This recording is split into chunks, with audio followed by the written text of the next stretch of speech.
सब भाभी बोलो जय माता दी।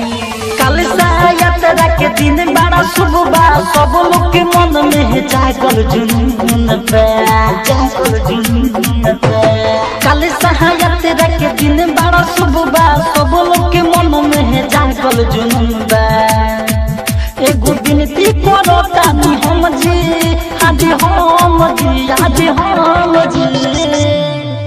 जय माता दी, जय माता दी, सब भैया बोलो जय माता दी। जय माता दी, जय माता दी, सब भाभी बोलो जय माता दी। सब भाभी बोलो जय माता दी। सुन ले बानी महिमा हमहू बहुते मैया रानी के, छहोने में पूरा करे सोचल मान के।